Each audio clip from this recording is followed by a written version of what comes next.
we are in very serious danger of destroying the biosphere, that is to say, the whole envelope of living creatures which covers this planet, through pollution, overpopulation, nuclear fallout, poisoning of our food.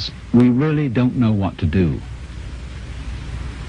Some things that we might do, for example, to increase the food supply with high-yield crops, may be ecological mistakes. There's something wrong with the way we think. And while that is there, everything we do will be a mess. Now, what is it that's wrong? Now, as far as I can see, the basic mistake is that we've invented this wonderful system of language and calculation,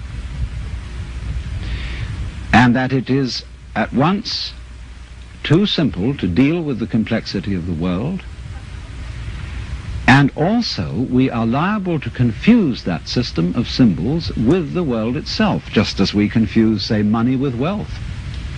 A lot of people are in business to make money instead of wealth. When they make the money, they don't know what to do with it.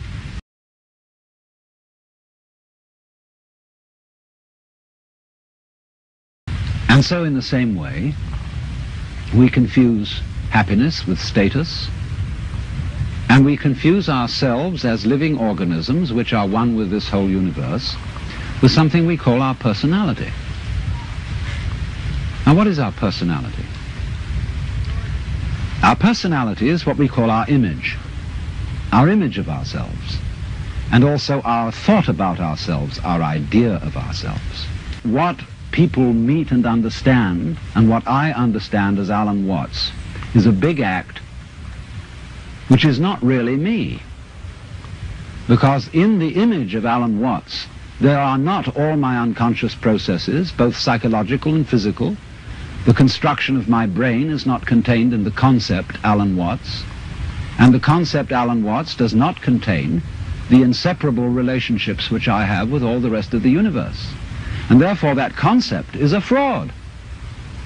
And when it's mistaken for the real me, there's a confusion. Because if somebody says to me, Alan Watts, do something about it, the concept Alan Watts can't do anything. Because it's only a concept, you can't make it lift a weight, just as 3 is a concept. 3, the number. You can't make just plain 3 do anything. So also you can't wrap up parcels with the equator. It's a useful imaginary line, but it can't do anything. But we all feel that this concept of ourselves, which we call our personality or our ego, can do something, because we think it really exists. We have to come back to the way we really are, an organism functioning in terms of the whole environment, with the whole environment, instead of this funny little separate personality. But how are we going to do that?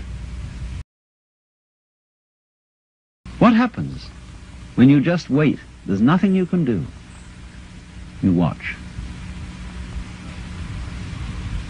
And all you see is what goes on that is happening of itself. You're breathing, the wind is blowing, the trees are waving, your blood is circulating, your nerves are tingling. It's all going on of itself. But you know, that's you. That's the real you. The you that goes on of itself. It's not the symbol. It's not the person. It's you that's happening, as when you breathe. Your breath goes on day in and day out without your doing anything about it or even thinking of it. The same way your brain is functioning without your forcing it. Because we have to stop. And when we stop, we find a world that is happening rather than being done, being shoved. And that happening, as distinct from doing, is our fundamental self. And our fundamental self is not something just inside the skin. It's everything around us with which we connect.